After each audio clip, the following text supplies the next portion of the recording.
Salut à tous les gourmands et bienvenue sur Plaisir et Diète dans la Massiette. On se retrouve aujourd'hui pour une vidéo un peu spéciale puisque je rentre de vacances, je rentre du ski. J'ai skié pendant une semaine et aujourd'hui je vais vous expliquer quelque chose de simple. Je vais vous expliquer comment faire pour gérer sa diète, son entraînement quand on va skier. En effet, c'est un peu la période carnaval, Pâques. Entre février et avril, c'est souvent le moment où les gens vont skier. Et quand on s'entraîne, des fois on se dit ah oui mais je veux pas aller skier parce que du coup ça va altérer mes performances et en plus je vais pas pouvoir suivre ma diète parce que le ski c'est raclette etc. Et bien je vais vous expliquer comment je m'y suis pris pour rester fit. Donc comme vous l'avez vu, on a ici un petit carrot cake. Donc j'ai mis comme toppings du fromage blanc 3%. J'ai mis une fraise, une grosse fraise 50 grammes. J'ai mis 20 grammes de M&M's. J'ai mis aussi un carré de chocolat noir 85%. Et j'ai mis un demi spéculoos, tout ça pour la petite touche de flexibilité, le fait que ce soit beau. Si vous n'avez pas encore vu ma vidéo sur la flexibilité d'ailleurs, je vous la mettrai juste ici. Vous savez qu'à aller la voir, vous verrez ce que c'est la flexibilité selon moi et comment l'appliquer pour être toujours en bonne santé.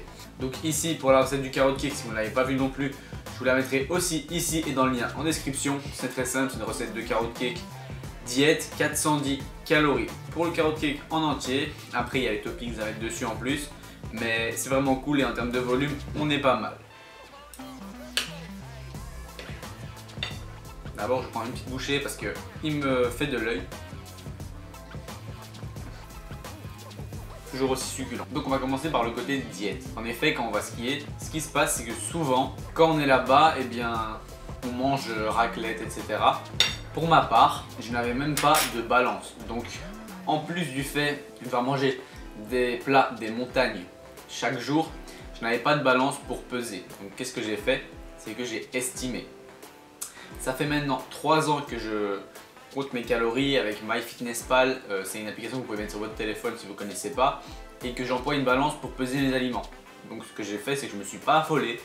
Comme j'avais déjà pesé depuis un bon moment, j'ai essayé de prendre des aliments assez bruts et de les manger dans des portions que je connaissais. Par exemple, entre 80 et 100 grammes de flocons d'avoine, je connais ce que ça fait environ. Pour vous donner une idée, une cuillère à soupe remplie de flocons d'avoine, c'est environ 8 grammes. Donc ce que je faisais, c'est que je mettais 10 cuillères à soupe dans un bol et j'utilisais ça afin d'avoir une portion d'environ 80 grammes. C'était pas très précis, mais au moins c'était une estimation. Ensuite, j'utilisais des œufs parce que les œufs, les calories sont pour un œuf. Donc en soi, vous n'avez pas besoin de peser grand chose. Et à côté de ça, je mangeais tout ce qui était salade et légumes. Donc je faisais ça. Pourquoi? Parce que c'est pas parce qu'on est au ski et qu'on est à la diète qu'on ne peut pas profiter d'un bon repas en famille après. Donc ce que je faisais, c'est que je décomposais ma journée en 3 repas. Premièrement, je mangeais le matin. Je mangeais avant d'aller skier, assez consistant. Je mangeais un bol de flocons d'avoine avec 4 œufs. Donc comme je vous ai expliqué pour l'avoine et les œufs, je sais estimer grâce au fait que je compte depuis longtemps. Donc si vous n'avez pas envie de compter vos calories, que vous dites que c'est pas bien, c'est pas quelque chose que vous pourriez faire toute votre vie, pas du tout. En effet, toute la vie c'est quelque chose qui serait plutôt une contrainte, mais ce qui est bien c'est qu'après quelques temps à compter vos calories et à peser, vous savez estimer.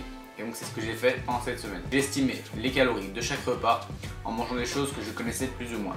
Et donc ça me permettait d'avoir le matin mes protéines, ma source de glucides et ma source de lipides avec les œufs. Et ensuite ce que j'allais faire, c'est que j'allais skier. Quand on skie en général on mange pas grand chose, donc ce que je faisais c'est que je mangeais pas jusqu'à environ 15-16 heures, où là je mangeais mon deuxième repas, qui était constitué d'un plat assez faible en calories, parce que je gardais de la place pour le repas du soir. C'est ça que vous devez faire, parce qu'en général quand on skie, ce qui se passe c'est que le repas du soir c'est le repas convivial où on mange souvent une raclette, une fondue, une tartiflette par exemple, donc tout genre de choses qui sont très riches en calories. Donc ce que je faisais, c'est mon deuxième repas, je mangeais souvent des légumes, donc de la salade, tout ça, afin d'avoir mes vitamines et mes minéraux, et avec ça une source de protéines et en général un poisson gras afin d'avoir mes oméga 3. Et donc ça me permettait d'avoir peu de calories sur la journée et du coup d'avoir pas mal de calories pour un peu plus tard dans la journée, le repas un peu plus malsain. Du coup je me laissais entre 1000 et 1400 calories pour le repas du soir, ça dépendait de ce qu'on mangeait, j'essayais de savoir à l'avance. Et du coup pendant la journée j'étais aux alentours des 1000 à 1300 calories sur le reste de la journée. Maintenant ça dépend de vos objectifs, mais je reviendrai sur le total calorique par la suite. Donc, pour résumer, très simple, le matin, protéines, glucides, lipides pour avoir de l'énergie pour la journée, tout en estimant si on n'a pas de balance. avec des aliments que vous mangez souvent et des portions assez mesurables, telles que par exemple des œufs, ça se mesure tout simplement, ou bien des flocons d'avoine par cuillère, c'est 8 grammes si vous remplissez la cuillère à soupe. Donc ça c'est pour le matin. Ensuite, le deuxième repas, c'était après le ski. Là c'est un deuxième repas où il faut prendre une source de protéines. Ici en l'occurrence j'ai pris un poisson gras afin d'avoir mes oméga 3, ainsi que pas mal de vitamines et minéraux avec une salade et par exemple mélangé avec du maquereau comme je faisais moi. Donc ça nous donne deux repas assez faibles en calories, qui allaient aux alentours ensemble de 1000 calories. Et donc ça nous laisse pas mal de calories pour le soir. Tous des repas vraiment assez riches en calories. Et c'est assez convivial de pouvoir les manger, puisque quand on est au ski, on est en famille, on sait la convivialité. On va pas se dire oui on va manger quelque chose de diète alors que tout le monde mange de la tartiflette par exemple. Donc là maintenant on va parler du sport. Pour le sport, en général, on skie entre 5 et 7 heures par jour. Mais il ne faut pas compter 7 heures de ski intensif parce que l'effort n'est pas intense pendant tout le temps, vous êtes en train de faire des remontées mécaniques et tout ça. Donc en général, j'estimais à 1000 calories ma dépense de ski par jour pour avoir skié et tout ça. Et donc ça me faisait 1000 calories, mais moins les calories de mon métabolisme de base que je brûle en général en 6, 7, 8 heures, ce qui est environ 400. Donc en soi, j'estimais entre 600 et 750 calories de ski par jour. Ce qui est à peu près le nombre de calories que je brûle avec une séance de sport. C'est pour ça que j'ai opté pour une séance de sport au poids du corps en plus, afin d'avoir un apport calorique plus élevé nécessaire par jour.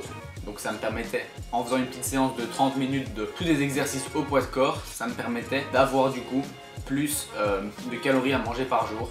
Ce que je faisais, c'est que du coup je faisais, comme je vous l'ai dit, après le deuxième repas, donc salade et protéines, j'allais m'entraîner pendant environ 30 minutes. En fait, je faisais mon programme d'entraînement, sauf que je remplaçais tous les exercices que je ne pouvais pas faire avec des haltères, des charges, etc. par des exercices au poids de corps. Mais du coup, le temps de repos était réduit et le temps d'entraînement aussi d'ailleurs. Donc c'était des entraînements courts de 30 minutes qui me permettaient par la suite de pouvoir encore être avec la famille et de profiter, ou avec les amis, sans pour autant être limité en termes de calories, puisque cette séance de sport m'a plus ou moins rapporté encore 250 calories de plus. Donc j'estimais environ chaque jour 1000 calories de dépenses de par le fait de se mouvoir, le fait de faire du ski et le fait de m'entraîner. Ça me permettait du coup d'avoir pas mal de calories pour le repas du soir et me faire plaisir tout en restant en bonne santé et en ayant toujours un physique assez athlétique, puisque je respectais mes calories. Donc voilà, c'était une vidéo un peu toute simple pour vous expliquer comment gérer sa diète quand on est au ski afin de pouvoir profiter au repas du soir.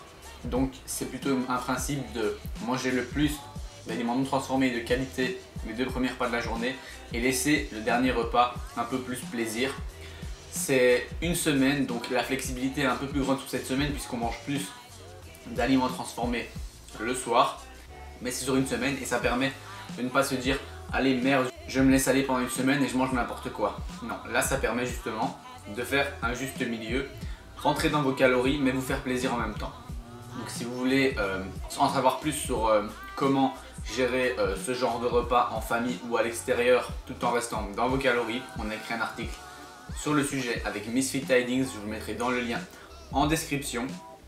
En plus de ça, je vous ai expliqué aussi que afin de pouvoir manger plus, il faut tout simplement bouger plus, et donc n'arrêtez pas le sport cette semaine, continuez à faire un peu de sport tout simplement, soit à courir ou marcher un peu plus, tout simplement faites du sport au poids de corps et du coup ça va vous permettre de dépenser un peu plus de calories, du coup de pouvoir manger plus. Donc voilà, c'est une vidéo toute simple pour vous expliquer ces principes là et vous permettre du coup de pouvoir aller skier sans vous prendre trop la tête et en profitant de la nourriture et du ski tout en ne ruinant pas vos objectifs. Profite de cette vidéo pour vous annoncer que les inscriptions à nos coachings ont commencé. Si vous ne savez pas de quel coaching je parle des coachings à propos duquel j'ai parlé dans ma vidéo Full Day of Eating. Je vous la mettrai juste ici si vous voulez aller la voir et un peu savoir de quoi ça parle. Ces coachings et en quoi ça consiste, c'est vraiment très intéressant, c'est vraiment de la qualité. Donc là actuellement c'est l'offre de lancement, encore pendant 2-3 jours, donc jusqu'à peut-être mercredi. Et donc vous avez moins 25% sur l'offre, soit sur une offre complète, soit sur l'offre nutrition, c'est vous qui choisissez. Le suivi complet vous apportera plus de progrès et reviendra à long terme à moins cher que l'offre seulement nutrition. Donc à vous de voir.